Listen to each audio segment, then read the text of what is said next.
Sa malawakang mundo ng kalikasan, makikita natin ang mga kakaibang bagay na tila labas sa karaniwang kaayusan. Ang mga ito ay misteryoso at kakaiba, nagdudulot ng isang tanong sa ating isipan: paano at bakit nangyayari ang mga ganitong bagay?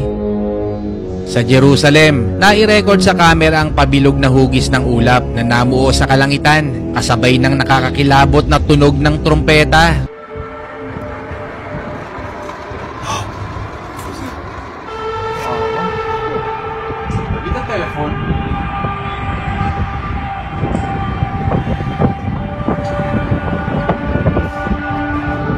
Kakaiba na talaga ang nangyayari sa China. Kamakailan lang, napabalita ang hindi karaniwan na pag-ulan ng uod sa isang syudad doon.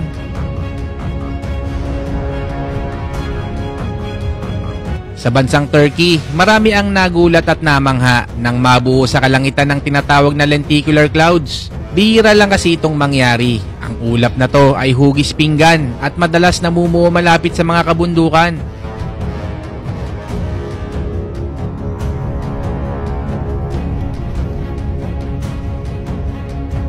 Wow. What's really going on? Noong 2010 sa Canada, misteryosong biglang naging kulay neon green ang isang ilog doon. Hanggang ngayon, wala pa rin malinaw na paliwanag kung paano at bakit ito nangyari.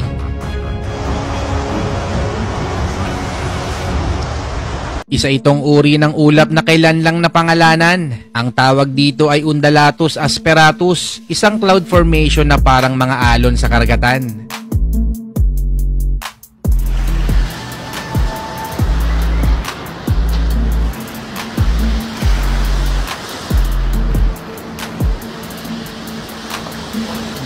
Kikilabutan ka talaga kapag nakakita ka nito. Ito ay tinatawag na crown flash. Isa ito sa pinaka-rare na natural phenomena na hanggang ngayon ay wala pa rin konkretong paliwanag kung paano ito nabubuo.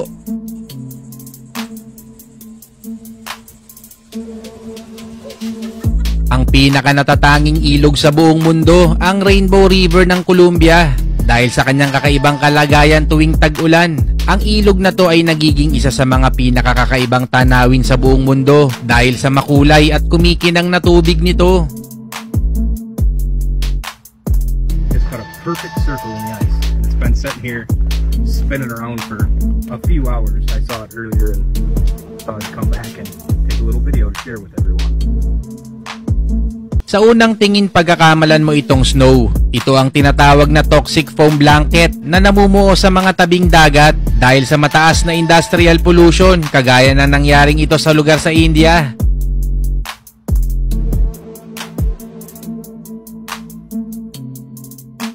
Kamakailan lang, naspatan sa China ang napakagandang iridescence cloud.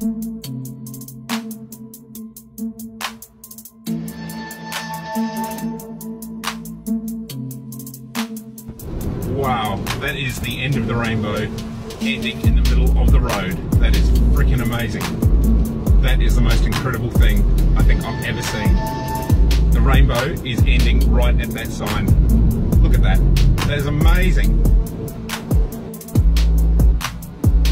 Noong May 30, 2020, hindi lang isa, kundi 4 na ipo-ipo o water sprout ang namataan sa Laguna de Bay.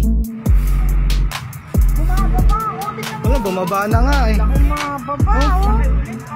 Ikinagulat ito ng marami sa ating mga kababayan, lalo na't bihira itong mangyari sa ating bansa. Nabulaga ang mga mangingisda sa lugar nang mamuo sa kanilang harapan ang ipo-ipo na yan.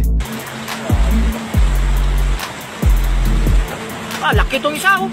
Hala, 3. Napansin din nila na unti-unti itong lumalaki at lumalakas. At ang mas ikinagulat nila, biglang may namuo pa na 3 pang ipo-ipo. Kita din ito sa iba't ibang dako na malapit sa pinangyarihang lugar. Ayun na naman isa.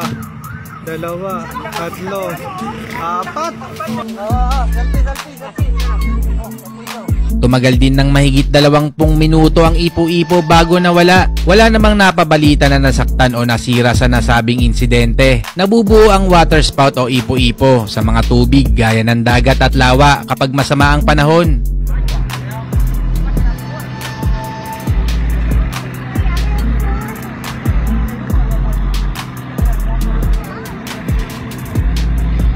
Sa Antarctica, matatagpuan ang tinatawag na blood falls, natatanging natural phenomenon na kung saan nagmumukhang nagdudugo ang glacier dahil sa mga nakabaong deposito ng iron sa ilalim ng lupa.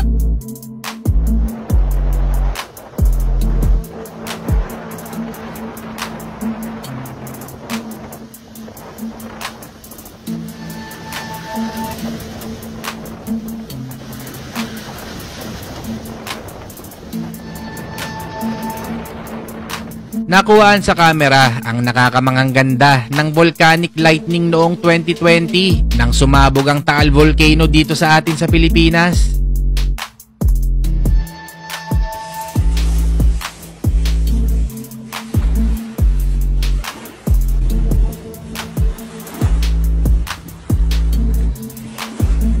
Ito ang Lake Hillier sa Australia na kulay rosas ang tubig dahil sa pagkakaroon nito ng pink na colored na algae. Ligtas naman lumangoy sa lawa na to.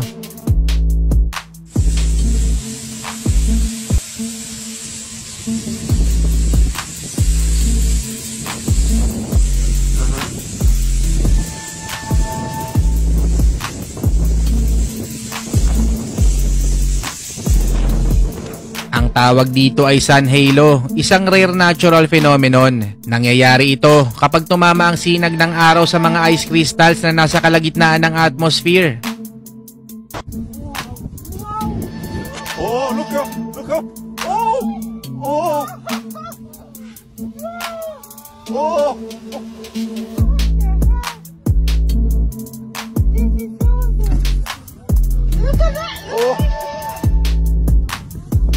Nakakalibre ng car wash ang may-ari ng sasakyan na to dahil sa tinatawag na hyperlocal rain o pag-ulan sa maliit na parte ng isang lugar.